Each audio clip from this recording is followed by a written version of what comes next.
Media మిత్రులందరూ కూడా నమస్కారాలు తెలియజేస్తూ రాష్ట్ర ప్రభుత్వ సోషల్ వెల్ఫేర్ వెల్ఫేర్ మినిస్టర్గా ఈరోజు గౌరవ ముఖ్యమంత్రి రేవంత్ రెడ్డి గారిపై మొన్నటి వరకు రాష్ట్రంలో గురుకుల పాఠశాలలకు సెక్రటరీగా పనిచేసి ఈరోజు ఒక రాజకీయ పార్టీలో టీఆర్ఎస్ పార్టీ నాయకునిగా నేను ప్రెస్ కాన్ఫరెన్స్ చేసి రాష్ట్రంలో గురుకులాలకు సంబంధించిన కొడుగుట్ల టెండర్లో పెద్ద ఎత్తున అవకతవకలు జరిగినాయి. జీవో నెంబర్ 17 ప్రకారం సుమారు 600 కోట్ల రూపాయల బడా కాంట్రాక్టర్లకు అనుకూలంగా ప్రభుత్వంలో ఉన్నటువంటి కాంగ్రెస్ పార్టీ ప్రభుత్వము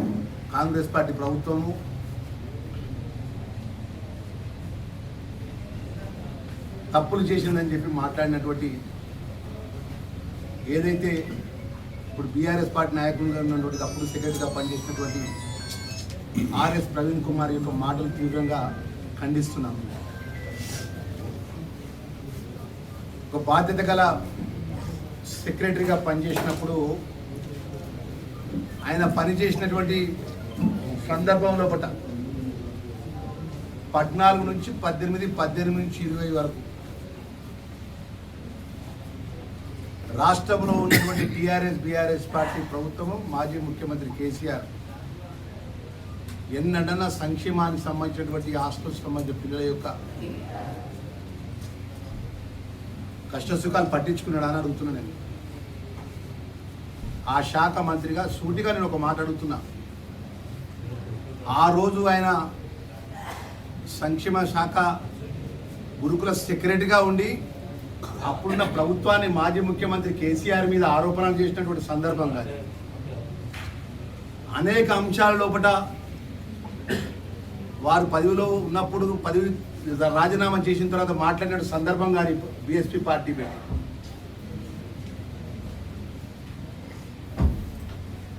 పూర్తి ఆయన మాట్లాడిన ప్రతి అంశాన్ని కూడా సందర్భం వచ్చినప్పుడు ఆ వీడియోలు కూడా మేము విడుదల చేస్తాం. బీఎస్పీ పార్టీ నాయకునిగా తెలంగాణ రాష్ట్రంలో అనేక జిల్లాలు తిరుగుతూ అప్పుడున్నటువంటి మాజీ ముఖ్యమంత్రి కేసీఆర్పై అప్పుడున్నటువంటి మంత్రులపై ఈ సంక్షేమ హాస్టల్కి సంబంధించినటువంటి గురుకులాల విషయంలో టీఆర్ఎస్ పార్టీ ప్రభుత్వం చేసినటువంటి అన్యాయాలపై మాట్లాడిన అంశాన్ని కూడా తప్పకుండా ఆధారాలతో సహా వీడియోలతో సహా విడుదల చేస్తాం. ఈరోజు ఈ రాష్ట్రంలో ఆ శాఖ మంత్రిగా చెప్తున్నాను నేను ఎక్స్కు సంబంధించిన టెండర్లకు సంబంధించినటువంటి గైడ్ లైన్ బైలాస్ ఏదైతే ఉందో జీవో నెంబర్ 17 అని మాట్లాడుతుండు. జీవో నెంబర్ 17 లోపల ఎక్కడ కూడా టెండర్కి సంబంధించినటువంటి కాన్స్టిట్యూషన్ ఏ విధంగా చేయాలి, టెండర్ యొక్క పద్ధతులు ఏ విధంగా ఉండాలనే ఒక అంశం తప్ప టెండర్కి నియమ నిబంధనలు కాదు. అంటే జీవో కూడా కరెక్ట్గా తెలియదు. ఆయన జీవో 17 యొక్క సారాంశం ఏందో తెలియకుండా జీవో 17 అడ్డం పెట్టుకొని బడా కాంట్రాక్టర్లకు దోషిపెడుతూ కోడిగుట్లలో 600 కోట్ల రూపాయలు అక్రమాలు జరిగిందని చెప్పి మాట్లాడినటువంటి ఆ మాట్లాడే నాయకుని వెనుక మాట్లాడిపించినటువంటి పార్టీ పెద్దలు కొంచెము మాట్లాడడం వాస్తవాలు తెలుసుకొని మాట్లాడాలి. రాష్ట్రంలో నేషనల్ ఏదైతే ఇన్స్టిట్యూట్ ఆఫ్ న్యూట్రిషన్ నియమ నిబంధనల అనుగుణంగా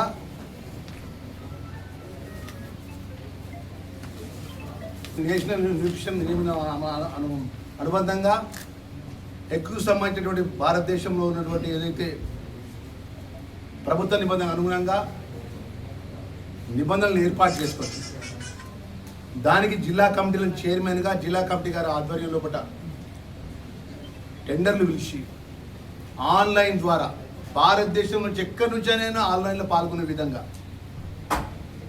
నిబంధనలకు ఎక్కడ కూడా దాటకుండా గురుకుల పాఠశాల చదువుకున్నటువంటి లక్షలాది మంది విద్యార్థుల యొక్క డైట్కి సంబంధించిన విషయంలో పట్ల గౌరవ ముఖ్యమంత్రి వర్యులు గౌరవ సంబంధించిన అధికారులంతా కూడా ఆ నిబంధనలను అమలు చేసి టెండర్లు పిలవడం జరిగింది. అది టెండర్లు ఆన్లైన్ టెండర్లు విషయం ఆన్లైన్ టెండర్లకు సంబంధించిన ప్రక్రియ కంప్లీట్ అయింది. అంతే, ఇంతవరకు సరఫరా జరగలేదు. ఇంతవరకు కొడుకుకి సంబంధించినటువంటి ఏదైతే గుడ్డు ఏదైతే ఉన్నదో ఆ హాస్టల్ పిల్లలకు కూడా పోలేదు. పచ్చగా పిల్లలకంతా ఊరంతా పచ్చగా కనబడుతుందట. అక్రమాలు చేసుడు, కమిషన్లు చేసుడు, దందాలు చేసుడు వాళ్ళ ప్రభుత్వం ఆలోచన. ఆ ప్రభుత్వం ఆలోచనలో ఉన్నటువంటి నాయకునికి ఆ మైండ్తోనే మాట్లాడతాడు ఇప్పుడు కూడా. ఈరోజు ఇంత పారదర్శకంగా సోషల్ వెల్ఫేర్ డిపార్ట్మెంట్ సంబంధించినటువంటి శాఖ మంత్రిగా, మైనార్టీ వెల్ఫేర్, గిరిజన శాఖ, ఈ 3 శాఖలకు సంబంధించిన వెల్ఫేర్ మినిస్టర్గా నేను చెప్తున్నాను. మా శాఖకు సంబంధించిన విషయంలో కూడా ఎక్కడ కూడా చిన్న పొరపాటు జరగకుండా పారదర్శకంగా ఈ టెండర్ ప్రక్రియ మొదలు పెట్టడం జరిగింది. ఎవరైతే చిన్న చిన్న మండల స్థాయికి ఉన్నటువంటి కాంట్రాక్టర్లకు జిల్లా స్థాయి యొక్క కాంట్రాక్టర్లో కూడా మాకు అర్హత ఎలిజిబిలిటీ లేదు, ఆ యొక్క జిల్లా ఎలిజిబిలిటీలో కూడా మాకు ఇబ్బంది అవుతుందని వారు కూడా మమ్మల్ని సంప్రదించడం జరిగింది. ఆ సంప్రదించిన కాంట్రాక్టర్లు మేము ఒక మాట చెప్పినాము, ఏదైతే టెండర్ ప్రక్రియ మొదలైంది సంవత్సర కాలం, ఈ టెండర్ ఓన్లీ సంవత్సర కాలం. ఈ టెండర్ సంవత్సర కాలంలో పట్ల టెండర్ పిలిచిన తర్వాత ఏమైనా ఎక్కడెక్కడైనా జిల్లాల పరంగా ఎక్కడ ఉంటే ఏ విధంగా మీకు ఆసక్తి ఉండి నిబంధనలకు అనుగుణంగా ఉంటే ప్రభుత్వ నిబంధనకు అనుగుణంగా మీకు ఏ విధంగా చేయాలనే విషయంలో కూడా ప్రభుత్వం దృష్టికి తీసుకెళ్తామన్న విషయాన్ని కూడా వారిని చెప్పడం జరిగింది. అసోసియేషన్లో వాళ్ళంతా ఎవరు? గురుకుల హాస్టల్స్ లోపల గత కొన్ని సంవత్సరాల నుండి ఈ సెక్రటరీ గారి యొక్క నేతృత్వంలో పనిచేసినటువంటి కాంట్రాక్టర్లు వాళ్ళంతా పరోక్షంగా ప్రత్యక్షంగా ఇది ప్రోద్బలంతో పనిచేసిన వాళ్ళే. పనిచేసిన వాళ్ళని అడ్డం పెట్టుకొని గత ప్రభుత్వంలో చేసినటువంటి మాజీ ముఖ్యమంత్రి చేసినటువంటి కమిషన్లు, కకృతులు, దాచుకునుడు ప్రభుత్వం నాయకత్వంలో పనిచేసి ఇలా పదవి తీసుకొని కండవ కప్పుకొని ఇలా గురుకులాల మీద మా ముఖ్యమంత్రి మీద ఆరోపణ చేస్తుంది.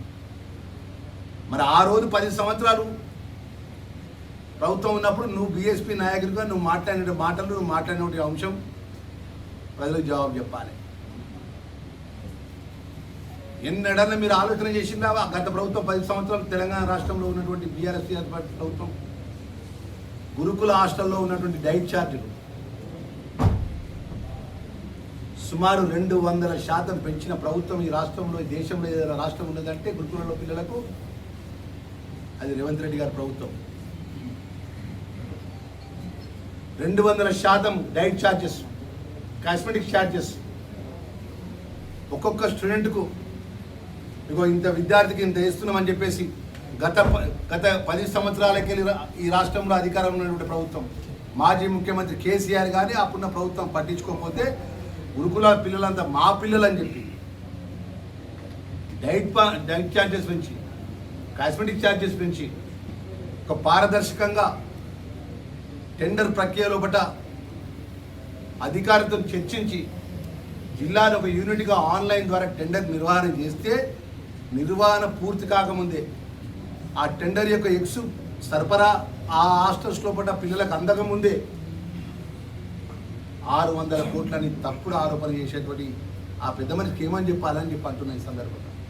ఏదైతే 11 గంటలకు 12 గంటలకు అల్యూమినియం పాత్రల లోపల వంటలు చేస్తారు, పెద్ద పెద్ద అల్యూమినియం పాత్రలు ఉంటాయి, ఆ భగవంతుల కర్రీస్ వండుతారు.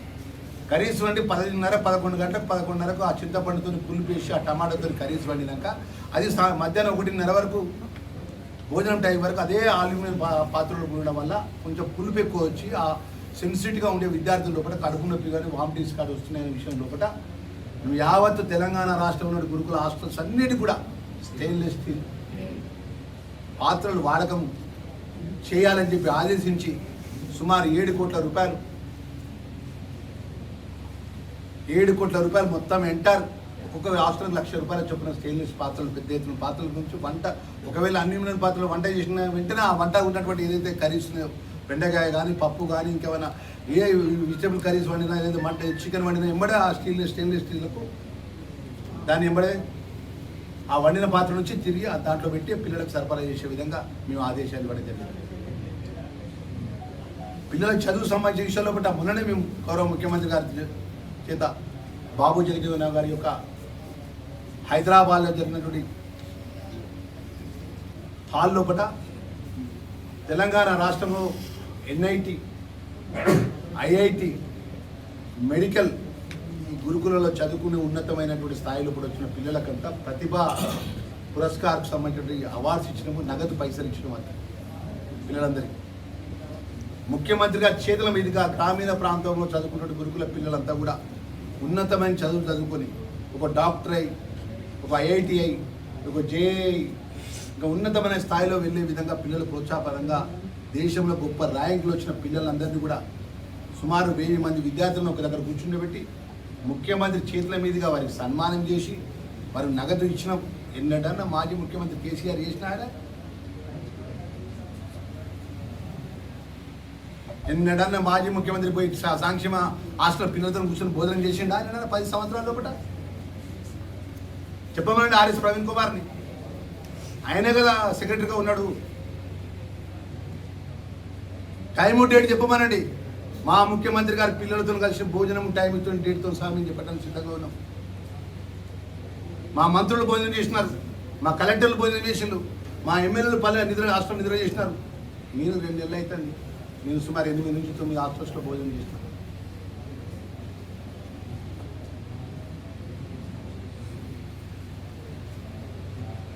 పది సంవత్సరాలు పరిపాలన చేసి రాష్ట్రం ఖజానా ఖాళీ చేసి లూటీ చేసి ఆర్థిక సంక్షోభాన్ని సృష్టించిన ఇవాళ సంక్షేమానికి సంబంధించిన గురుకులాలకు సంబంధించిన పిల్లలకు ఎక్కడ కూడా ఇబ్బంది జరగకుండా ప్రత్యేక దృష్టి పెట్టి ఒక సంక్షేమ శాఖ మంత్రిగా నేను ముఖ్యమంత్రితో మాట్లాడి గతం మీ హయాంలో ఉన్నటువంటి డైట్ పెండింగ్ పైసలు కానీ మీ హయాంలో ఉన్నటువంటి రెంటెడ్ బిల్డింగ్స్ డబ్బులు కానీ నేను మొన్న విడుదల చేయించిన మంత్రి అయ్యాను. SC గురుకులాలకు సంబంధించిన రెంట్ బిల్డింగ్స్ పైసలు కానీ, STకి సంబంధించిన గురుకుల రెంట్ బిల్డింగ్స్ ఓనర్లపై డబ్బులు కిరాయిలు కానీ 3 సంవత్సరాల కిందికి పెండింగ్ ఉన్నా కూడా నేను మొన్న ముఖ్యమంత్రి గారితో, డిప్యూటీ చీఫ్ మినిస్టర్ గారితో, ఫైనాన్స్ మినిస్టర్ గారితో మాట్లాడి అన్నా మన పిల్లలు ఖచ్చితంగా విడుదల చేయాలని చెప్పి ఆ సంబంధించిన బకాయిలన్నీ కూడా విడుదల చేయడం జరిగింది. మొన్ననే నిర్ణయం డిప్యూటీ చీఫ్ మినిస్టర్ గారు ముఖ్యమంత్రి గారి నేతృత్వం నిర్ణయం తీసుకున్నారు. ఏదైతే తెలంగాణ రాష్ట్రంలో ఉన్నటువంటి అన్ని గురుకులకు సంబంధించిన పిల్లలందరికీ కూడా SC ST కానీ BC కానీ మైనారిటీ కానీ పిల్లలందరికీ 3 నెలలకు ఒకసారి అంటే 90 రోజుల లోపలనే వాళ్ళకున్న బకాయిలన్నీ చెల్లింపు చేయాలి. అది కిరాయి బిల్డింగ్ పైసలు కిరాయినా, డైట్ పైసలున్నా, ఇంకా వేరే ఏదైనా ఉన్నటువంటి ఎలాంటివి ఉన్నట్టు కూడా ఆర్థికంగా భారం పడకుండా 3 నెలలకు ఒకసారి క్లియర్గా గతంలో ఉన్నటువంటి సంవత్సరాల కొద్దీ ఎక్కడ కూడా బకాయి ఉండకుండా, ఎక్కడ కూడా ఇబ్బంది జరగకుండా గురుకులాలు నడిపే ఇన్స్టిట్యూషన్స్కి ఇబ్బంది జరగకుండా ప్రత్యేకంగా 250 కోట్ల రూపాయలు సుమారుగా పోస్ట్ మెట్రిక్ కానీ, ప్రీ మెట్రిక్ కానీ, హాస్టల్ బిల్డింగ్ సంబంధించిన విషయాలు కానీ నేను మంత్రి గారిని అడిగినా మంత్రి గారు నాకు 24-25 స్వయంగా ఒక టైం డేట్ ఇచ్చాడు ఆ శాఖ మంత్రి రామదాస్ గారు. నడని ఆలోచన చేసినా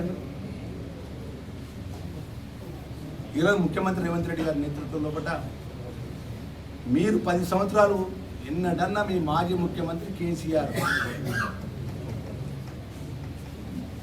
SC గురుకుల హాస్టల్స్లో కానీ, ST గురుకుల హాస్టల్స్లో కానీ, BC గురుకుల హాస్టల్స్లో కానీ, మైనార్టీ గురుకుల హాస్టల్స్లో కానీ పిల్లలతో కూర్చొని పక్కన కూర్చొని తిన్నాడు ఆ భోజనం చేసిండే చెప్పమనండి.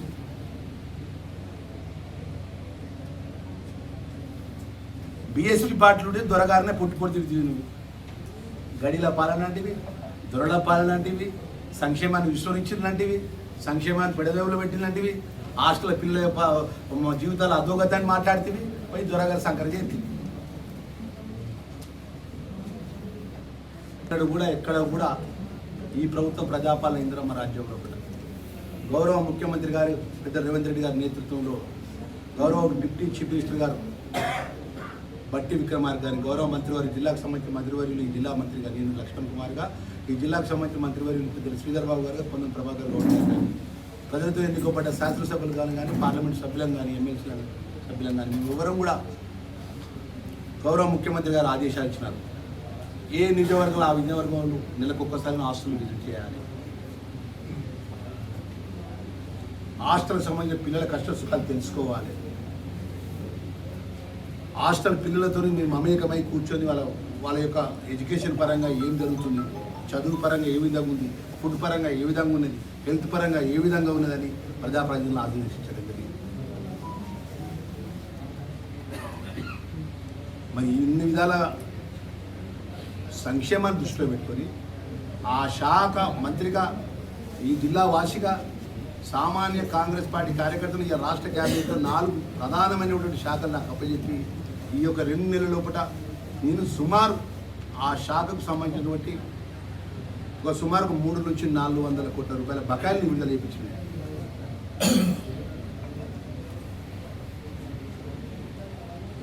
గతంలో పనిచేసిన మంత్రిగా పనిచేసిన ముఖ్యమంత్రి పదవి కూర్చొని మాట్లాడి ఈ బకాయిలు రిలీజ్ చేసినటువంటి దాఖలాలు ఏమైనా మీరు పేపర్లో రిలీజ్ చేసిన ఏమైనా చూసినారు? మా మీడియా మిత్రులు సాక్ష్యం ఉంటున్నారు.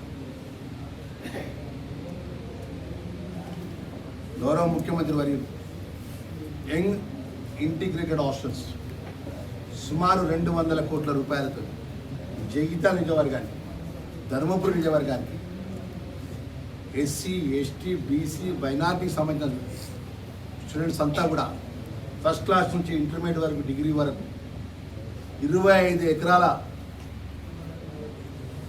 స్థలంలో ఎవరు ఊహించని విధంగా యంగ్ ఇంటిగ్రేటెడ్ హాస్టల్ నిర్మాణం జరిగి కోసం టెండర్లు ఇచ్చి రేపు అతి త్వరలో పనులు కూడా మొదలవుతుంది. అంటే ఈరోజు ఈ ప్రభుత్వం సంక్షేమ ప్రభుత్వమా కాదా, ప్రజల ప్రభుత్వమా కాదా?